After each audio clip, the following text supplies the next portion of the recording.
RingGangRadio.com.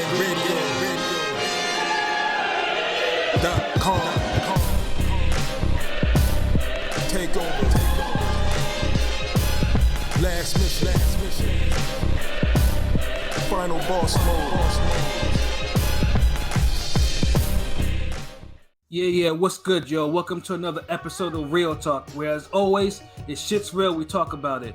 I'm your host for tonight, Pascal in New England representing, and as always, I got my man with me. I'm gonna let him introduce himself. Yeah, what's good, yo? It's LB Lauderdale Boss, aka Shuttleworth the God, Go Artist, Soul Wars Creator, RingGangRadio.com in the building. Yes, sir. Ring Gang in the house forever and always. And as always, I got my other man with me. I'm gonna let him introduce himself. Hey, yo, what up? You already know who this is. Your boy King P, Bodega Boxing in the building. Ring Gang Radio 24/7. Let's get it. Hey, Bodega P, straight from the sewer. And, starting later than usual because this dude was really fighting crime today.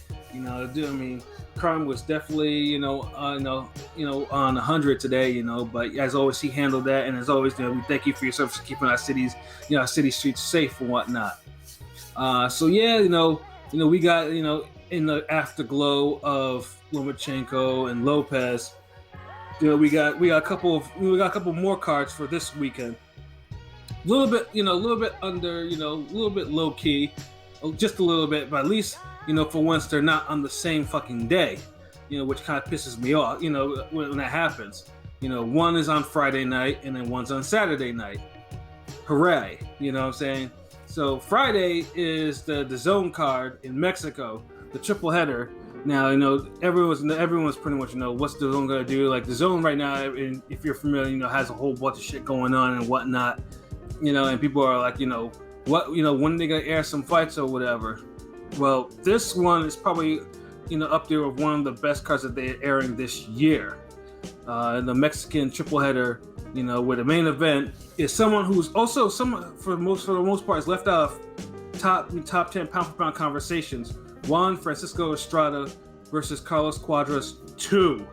And this time, of course, Estrada. This is for Estrada's super flyweight belt, and he's also the lineal ruler at 115. So before we get into that fight, I just gotta highlight the other two fights that are on the card. The opener would be Julio Cesar Martinez, who's been having the damnest time trying to get a fight this year. After showing out on the junior Danny Jacobs card and on the undercard. He was supposed to be fighting this summer, but he got injured or he got sickness or something like that. And his original opponent for this shit got COVID. So they were able to find somebody. Moises Calero, he's pretty much, he's not a journeyman, but, he's one of those fringe contenders and whatnot, but pretty much all of us are just going to expect Julio Cesar Martinez to show out. He's the WBC flyweight champion, dude, if you've never seen him fight, you're in for a treat.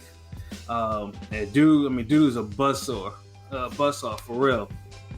And then in the co-main event, we have Chocolatito, who's, all fresh off his like almost fight of the year Cowboy fight with Cal Yaffe, where he regained his super flyweight title.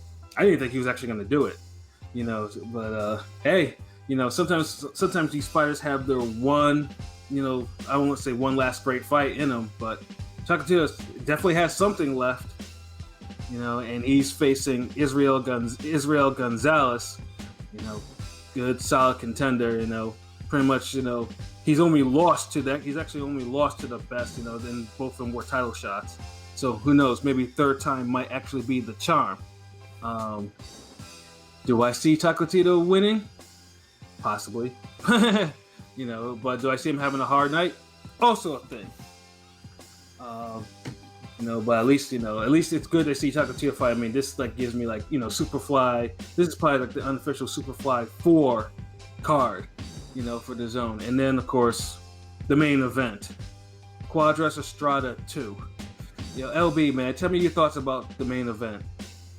I think it should be another good fight. Juan Estrada, he's one of the top 10 best boxers in the world. Great counterpuncher. He has power, quick hands, real technically sound, Very much so.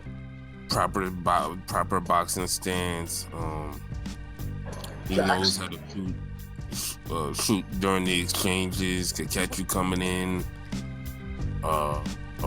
Very well pedigreed. If he was a bigger fighter, like weighed more, you hear a lot more about him. Yeah, unfortunately. I feel like you could say that about a lot of lower weight guys, unfortunately. Yeah, unfortunately. Yeah, but Estrada's still one of the best. Like his name should be heard a lot more. Yeah, but like I said, unfortunately, boxing has a little bias against anyone who's pretty much sub 122 at the most. There's a little bit of a bias against them, even though their fights are on point, especially at 115. Nah, shit. Even 120, even 122 is too low for some people. Anything lower than featherweight, like featherweight, is the highest a lot of niggas fucking go. Yeah. Yeah, that's also true. Yeah, that's true. A lot of people, if it's below featherweight, it's like I'm good. Yeah. Then they start bigging up other trash fights, like ultra trash, just because them niggas are like maybe 40 pounds heavier. I just don't like when they try to be experts and that person never fought anybody. I'm like, okay, do you even follow that division? Right. No, you ain't fought no, but I'm like, man, shut the fuck up. Yeah, or it's like, what's the difference? They're going up 3 pounds, 112, 115, 118. What's the difference? There's a lot of difference. there's a good amount of difference. You know what I'm saying? It's like, I mean, the lighter weights, in terms of making that weight, like they put their bodies through hell to make those weights. None of them niggas are like naturally flyweights or super flyweights, any of them shits. Like they really got to cut down to make that weight, those weights. And that's the difference between a quarter pounder and a double cheeseburger. Yeah. it sounds close, but it's different. Very much so. And as I mentioned before, this is the rematch. Now, the first time that these two fought, they fought on Superfly 1, I believe. And this is one of the few things that HBO did right in its dying days is to put the lighter weights on display. I believe they were the co-main to Chocolatito and Sir Rongvisai, the rematch. And Cuadras and Estrada, they fought literally, like that shit was close, like it was 114, 113 on all cards, and the discrepancy was Cuadras went down in that fight, but it was so close. Like, even the announcer for that fight, I think he announced that the winner as Carlos Estrada, which was like pure fuckery at the time. It was like, what? They had to like, whoa, okay, who really won this damn fight? And Estrada won it, and he won it by the skin of his teeth, and it was a damn good fight too. So it'll be interesting to see. I think Estrada's probably, Estrada's probably now in the actual peak of his actual prime. Cuadras is still a question mark, because like I said, I feel like he's going down. He's on the decline for sure. Yeah, if you hear us talk about him, like pretty much, the fight that probably did Cuadras in is that fight with Chocolatito. With Chocolatito, like they both like gave each other, like it was serious punishment, and that fight probably laid the foundation for Chocolatito losing to Sir Rongvisai. Although LB says the first fight was some bullshit, but the second fight wasn't. That was first fight was robbery, man. That's all I got to say on that. Like, if people, let's say, if James Toney was robbed in the first fight with Sam Peter, what I'm saying? Everybody likes to talk about how one-sided the rematches are, but if niggas when they got robbed the first fight, you wouldn't need a rematch. This shit ain't no Floyd Castillo, like, where it's a could have gone the other way. Let's fight again. No, there was a clear ass winner. Like, fuck all that shit. It was still. I agree. Regardless, that was still a bloody standstill war. That fight took a lot out of Chocolatito, man. So you can't have a fight with Cuadras and then a fight with Soran Visay. Those two fights back to back, and it doesn't take nothing from you. Like, and that a lot of people they caught on to Chocolatito when it was too late. He already hit his peak before he hit HBO. Like, so if like you missed out, you missed out. Right, and Cuadras he's been having a resurgence. Yeah, but Cuadras, like I said, I mean, as he might be going down, but he's still very dangerous. Like I said, I mean, he faced Estrada after that fight, and like I said, he held him to it was that fight. It was to a stage. It was dumb close.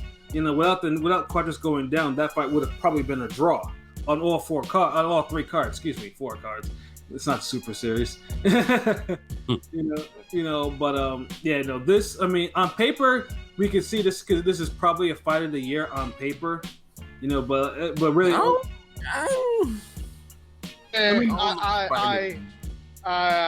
don't agree. Nah, I can't say all that. Only simply because I don't know. I really don't think Cuadras has much left in him. I really think it's going to be a beatdown, but just my opinion. Yeah, it's not a beatdown.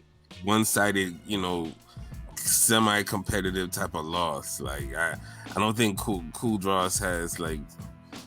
I think he's too much on the decline. I don't think he's going to offer up too much resistance, or if he does, I don't think it's going to be enough to win. I mean, maybe I'm just giving it a shot because true, because the first fight was so close and it was so competitive, and that's why maybe I'm just giving Cuadras the benefit of the doubt that he'll probably rise up to but that fight honestly seems so long ago that it's like so many fights passed since then to make me think that it's going to be anything like the first fight. And like I said, because I remember there was he sounded like George Foreman used to, like giving the B-side guys so much like overwhelmingly confident hope. Yeah, because I remember too, the Cuadras the fight he had after Estrada. I remember he looked horrible in that fight because he was getting rocked all over the place, and he did lose that one by like a majority decision. But he hasn't lost in about 2 years after that. Since then, But I mean, either way, I mean, I mean, that's 3 L's in a row, like. Yeah, I mean, well, no, he did break the monotony. He did have a win after the Chocolatito fight, and then he lost 2 in a row. Oh, so it's L win LL. Yeah, so 3 of his last 4. Because because I forgot he lost to Arroyo. I forgot about that. That's the fight I was talking about. Yeah, because he was getting rocked all over the place in that fight. He looked like the Arroyo fight was the fight really had me like, well, I don't think Cuadras is the same. Yeah, because Arroyo I had him almost on knock it 3 times in that fight. But like I said, I mean, he hasn't lost the fight since. I mean, he's on a 3-fight winning streak. Being what that may be, but. Like I said, I mean, I'm just giving them the benefit of the doubt. I mean, he might have his moments though. I mean, but I do think that Estrada will probably end up beating him down. Yeah. I mean, it's a solid, main event for a triple header, but I'm not gonna sit here and think it's, gonna be a fight of the year caliber. But it makes for a good card regardless. Right. Exactly. And that's what we're all about. Good cards, and the DAZN definitely needs this damn card. They have to justify a lot of different things. So like these two, so hopefully these two will get motivated. From last past weekend, like, okay, we gotta show out. So we got so our fights can be trending too. Just like the Baron Chuck and Zepeda fight. Like that's what they should all aim to do. Show out. I mean, I'm definitely expecting some fades all around. In the best way, especially in that triple header. In fact, I'm expecting some beatdowns. Like, Chocolatito, I mean, is probably the wild card. I mean, Martinez, I'm sure is going to beat dude down, and Estrada will probably beat dude after Cuadras, absorbs like 6 rounds of steady punishment or some shit like that. But hey, I mean, because pretty much now, I mean, the Estrada and Chocolatito fights basically means, if they both win, then that's probably their next fight, and and they fought before, and Chocolatito won that one. That's probably Estrada's clearest loss as a pro.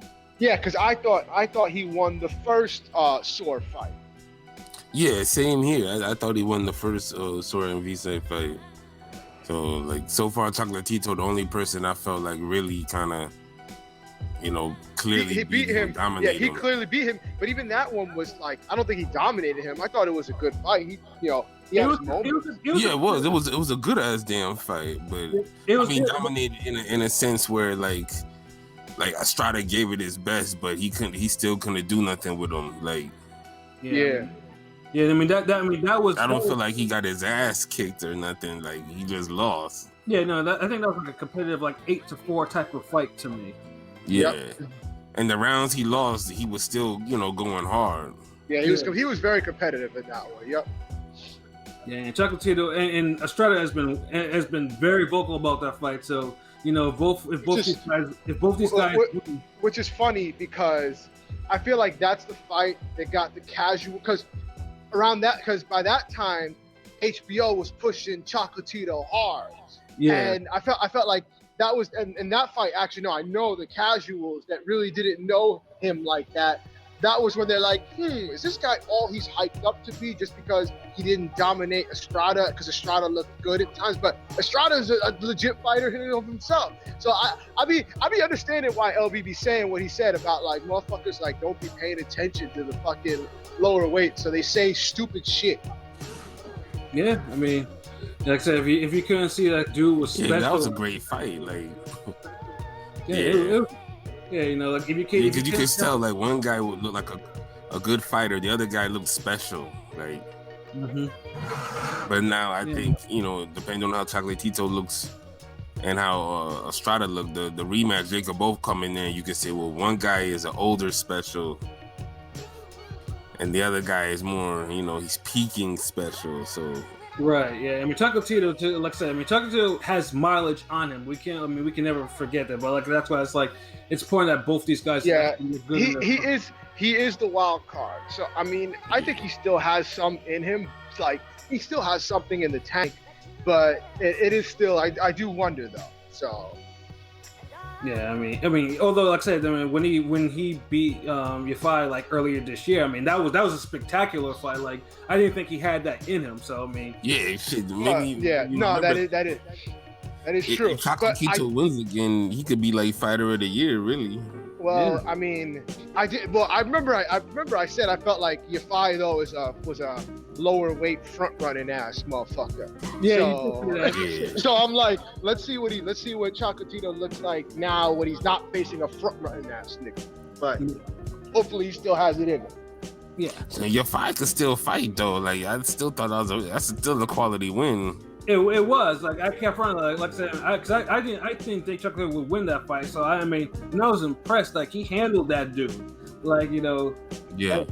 So I mean, there's a lot on this line because, like I said, Chocolatito Estrada 2 fight, for the division and 2 of the belts. Shit, yeah, I want anyone who's a boxing fan, a hardcore fan especially, wants that fight. So yeah, we got hope that these two, there's no uh-ohs because 2020's been, has had some boxing fuckery, this year. So. It should definitely be a good night of good Friday night of boxing at least. Thank God. Oh no, it's Friday night. Yeah, it's Friday night. Yeah. Damn, that should have been a Saturday night. Yeah, it could have been Saturday, but then it should have been. But hey, I mean, like I said, I don't have to watch 2 cards at a time because that's how me and P do. And you're very, you do your 1 card thing. I can't do that because I don't know. I gotta watch. Yeah, and Pat has the capabilities because he's got the fucking Bat Cave there, where he's got all the technology to watch them all at once. I ain't no fucking junkie. That's why. I don't have. I mean, I just have a laptop and the TV, man, and a tablet. That's all. That's more than enough. Yeah, I mean, and that's mostly because and I do that more for football than I do for boxing. Oh man, but no, I mean it should be at least for Friday. At least it should be it's an excellent card. So we gotta hope that it delivers. And of course, I can't wait for that. And then PBC. Now, the PBC card, which is tomorrow night on Showtime. And now, when it was announced, I feel like this card's probably the most understated of them all, of all the PBC Showtime cards. It's a triple header, of course. Now, the original main event was Sergey Lipinets versus, Quadratillo Abdukharov, and I probably butchered that whole last name badly. I was gonna say I can't even pronounce it, but is it like Lipinets on his third opponent or some shit like that? No. He was they only canceled this fight. No, originally it was good. It was going to be canceled until they found a replacement because Quadratillo had visa problems. He couldn't it wasn't like he didn't have COVID or nothing like that, but for some reason he was having trouble getting out of his country. So they were like, because originally this card was supposed to be on the 2 weeks ago or some shit like that. That was when it was originally. No, it was supposed to be on the 10th, last weekend. So they're like, okay, you know what? We have to find a different opponent. So they found a different opponent. One Custio Clayton, and Castillo's not spelled Castillo like the Mexican spell or whatever. And hopefully I do pronounce that dude's name right.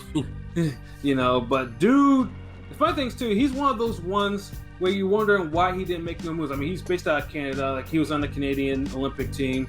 He has wins over some world champions. He has a win over fucking Chop Chop Coley, a knockout win at that. And of course, pretty much a knockout win over Chop Chop Coley after 2010 is kind of a given. Because Chop Chop Coley. I was gonna say that's probably why it's not talked about because at that point, fucking Chop Chop was the boxing version of For the Streets. No. Well, depends what streets. Because Chop Chop, he moves a little funny. You know what I mean? I'm not saying all that now. I'm saying though he moved a little funny. I mean, I don't know what streets you're talking about, but it ain't the streets that I'm well aware of. Yeah. But Chop Chop was a good fighter though. But Chop Chop is one of those fighters that's going on far too long, and he shouldn't be. And he shouldn't be fighting anymore. So I mean, dude. That's why I said that, because I feel like by then everybody had their turn with Chop Chop. Hard. Yeah, Pat on some other shit. I knew exactly what Pete was talking about. If you got to win over that version of Chop Chop, it's no big deal. Yeah, this isn't the Cotto version of Chop Chop or the Floyd version of Chop Chop. It's a very past his prime Chop Chop, but nonetheless he does have. I mean, he has that, and he has a win over Johan Perez too. So he has some solid wins, but he's mostly operating under the radar for some odd reason. He's just he's one where he hasn't made any moves. He's 18-0, he's 12 knockouts. He can punch, that's for damn sure. But you're wondering. So pretty much it's just a winner. So. Just off the strength of Lipinets, because I'm not a fan of Lipinets at all. Me neither. But he has had his moments, though. I'll give him that. Lipinets at welterweight. I mean, dude almost lost to Eric Bonet. I'm not a believer in that dude whatsoever. And 140, and then there was the 140 version. Obviously Mikey Garcia gave him his only loss in a very competitive fight. And then, of course, I was in the house when dude had a bloody war with Lenny Z, incredibly bloody war. So it's to me, dude, I think he toughs out a lot of his wins, but, and of course, Lamont Peterson. I was just going to say, he did retire Peterson, though, so. Yeah. For what it's worth. Yeah, it was a great fight, and it was also kind of sad to see Peterson just get, put away like that. But it was a hell of a fight. I'm not gonna downplay that fight. It was a tough fight. So I just have to think too, if I would like to say it's an upset alert, but I think Lipinets could probably have some problems with this dude, some real issues with this dude. Just because, like I said, I don't think too much of Lipinets at welterweight. I mean, so I think Lipinets, if he wants to like put his stamp on the division and elevate from the Peterson win, he got to beat these type of guys. He does, and this fight is for the interim IBF welterweight title, which of course the IBF rarely calls interims. It's but they called it when the current IBF champion Errol Spence got into a little fender bender, and has been pretty much been on the shelf. Although he's actually going to be fighting like 2 or 3 weeks after this fight, So pretty much like the winner of this is probably going to be Errol Spence's or Daniel Garcia's next mandatory that they have to face. So it's like, truthfully, I don't even think Lipinets can beat both of them either. But he's the type of guy, he'll give us some good rounds. He will. He most certainly will. But I don't know. I just have this feeling that maybe Clayton might actually upset the apple cart on this one. I don't know. It's just a fear because the original opponent I would have said Lipinets would have won because I saw the original one against Collazo. There we go. And I didn't think he looked all that great against Collazo either. So I was like, I thought Lipinets had another gimme, but I think Lipinets might actually have a harder opponent. But like I said, that's just me. So like I said, I'll call it. Maybe it's a minor upset alert for this fight, a minor one. Word. Right. And then on the undercard there are 2 other fights. Both of them are top prospects from the Mayweather Promotions camp. Both Mayweather promotion fighters will be taking some significant step-up fights. The first one, I believe, and it's probably the more dangerous of the 2, Malik Hawkins, who's 18-0 under the Floyd camp. And I've seen dude is a scrapper, like straight up and down, 18-0 versus 18 knockouts. He has a tall task in order. Because he's going to be facing Subriel Matias. Now, if you don't know who Subriel Matias is, you have to go back to last year where he was involved in an unfortunate ring fatality. That kind of shit changes you. Yeah, on the undercard for Teofimo Lopez and Nakatani, Subriel Matias and Maxim Dadashov, fought like a war for about 9 rounds. And then Matias is, this is one I was like, man, this dude is like Margarito. Like I say a lot of fighters like Margarito, but Matias was one that I really think is really Margarito like. And not only with the volume punching, but the actual power as well. And it was unfortunate though that he ended up the beating that Matias handed out to Dadashov, eventually did him in. He died, a couple days after that fight. So, and Matias says that he went 1-1, but like I said, dude is 15-1 with 15 knockouts. So, Matias, so that one, I'm expecting some fireworks in that fight as well. Serious fireworks. And like I said, because Matias is the one thing you learn about if you watch Matias fight, you can't let him hit you like that. You cannot let him hit you like dude brings that blunt force trauma like few, especially at 140. So it's gonna be interesting to see, Malik Hawkins, see if he can actually graduate to the next level. Because you beat Matias, and pretty much, you've probably stamped yourself as a solid contender at 140. Right. And then the second one, the second fight on there is Xavier Martinez. Now, this one I've heard Lukey talk about him a whole lot. He's from California. He's 15-0, 11 knockouts. He's a super feather. Like dude has fought on Showtime plenty of times. Dude is a real prospect, and he's gonna be facing Claudio Marrero. Marrero, of course, is a standard of PBC cards. He's lost to Pink Tug. He lost to Kid Galahad before. He's beating Jorge Lara. he beat Rico Ramos, knocked him cold. So I mean, Marrero is a good step up fight, for someone like that. I mean, are we looking at? Do you think we're gonna get any upsets on this? Do you think any of the prospects will actually score an upset on here, or any of Floyd's fights will win, or do you think one of them will take an L?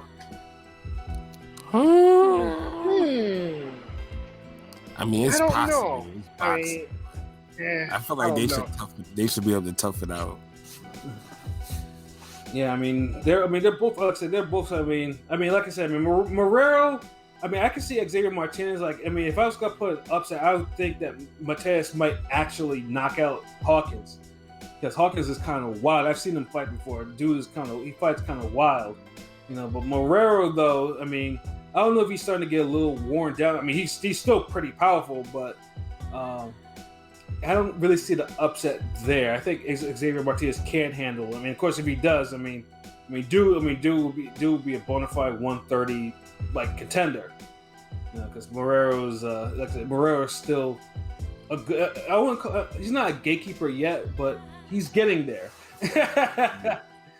You know what I'm saying? So, but I think it's the Matias Hawkins fight that has me a little bit more fascinated, because it's like, because I saw Matias in that loss, and and personally, I don't even think he really lost like that. I thought, but he might his mind might have just not been right. Who knows? But Matias can punch, and Matias, has volume punching for days.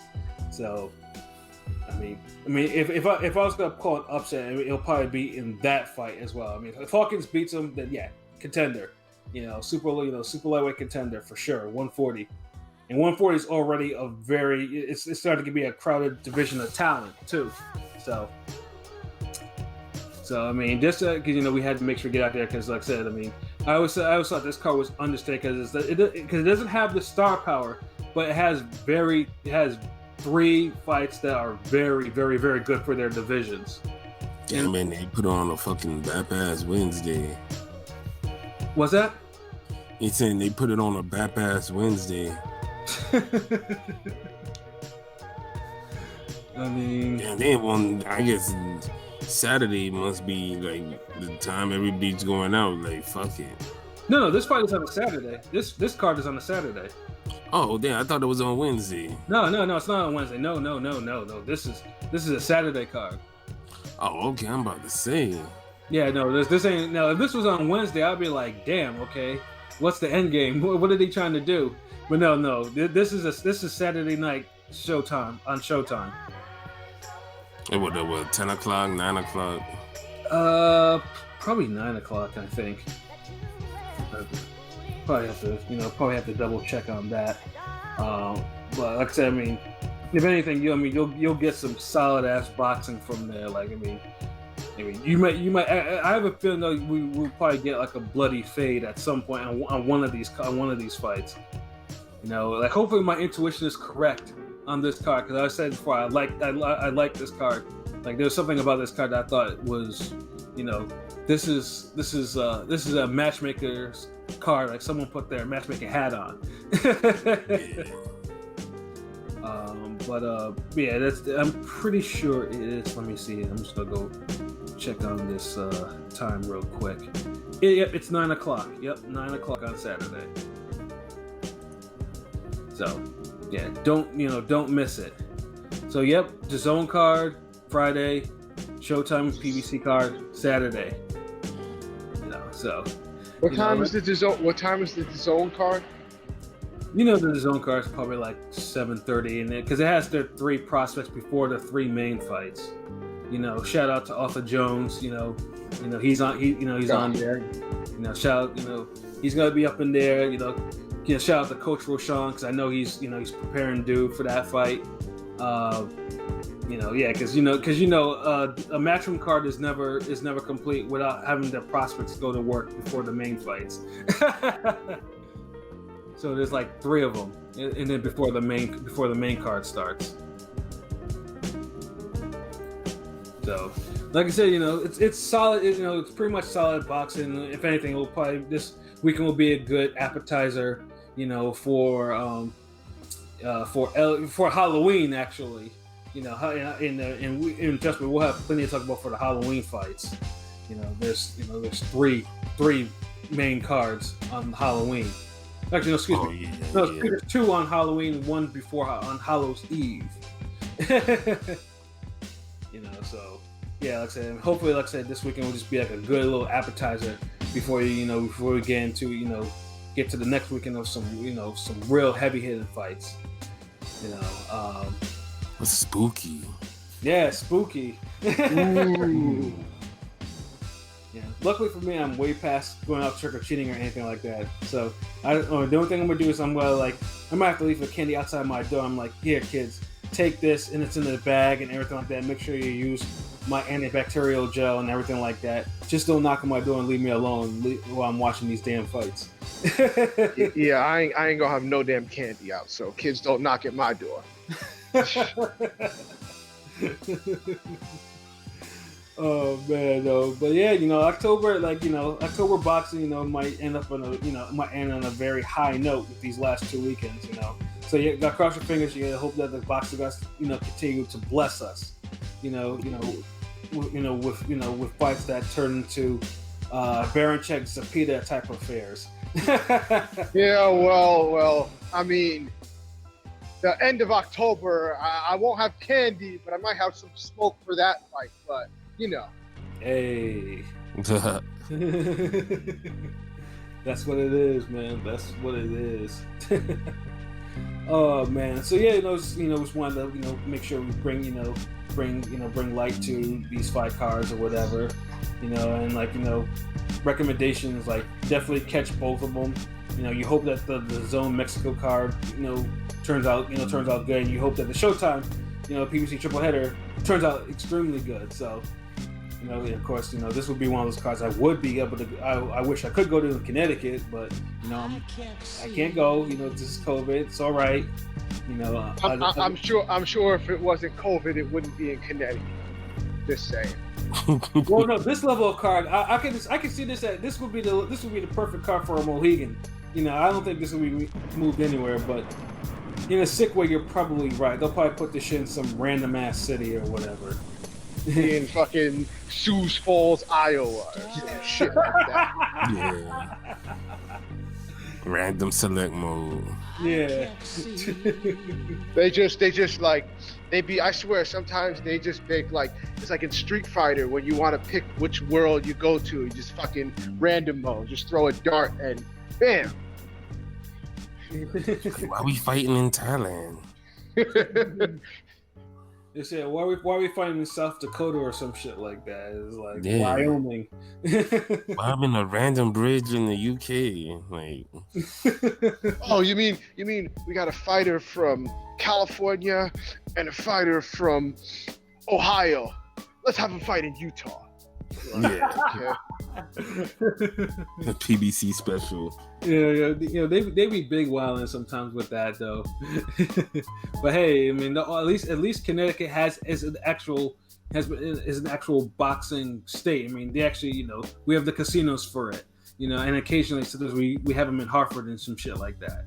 It's not a random place, but of course, probably by the time that we can actually have audiences and shit in there, they won't be in Connecticut, and I'll be like, fuck, I gotta find some other way. But I'm not bitter. It is what it is, man. It is what it is. Nah, you're kind of bitter.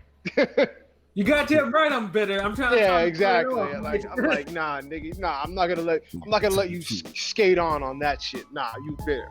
All the times I gotta hear from your ass. Oh, well, how come they can't bring a fight to Massachusetts or damn TD Gardens or whatever the fuck it's called?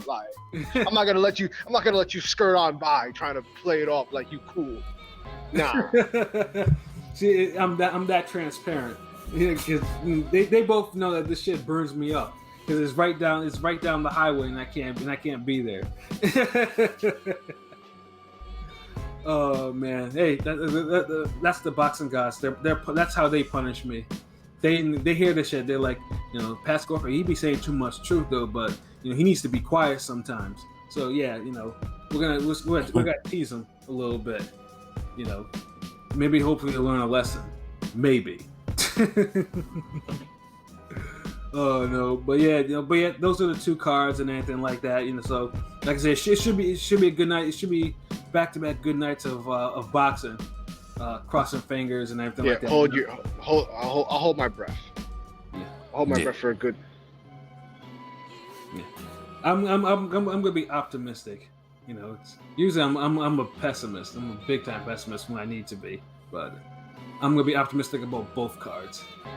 So, final thoughts, man. P, do you have any final thoughts? I mean, let's just hope for another good week of boxing. We've been on a roll, so let's keep it going. So it's what it is. Let's keep going. Hit our stride. We got the rest of you got 2 more months to go.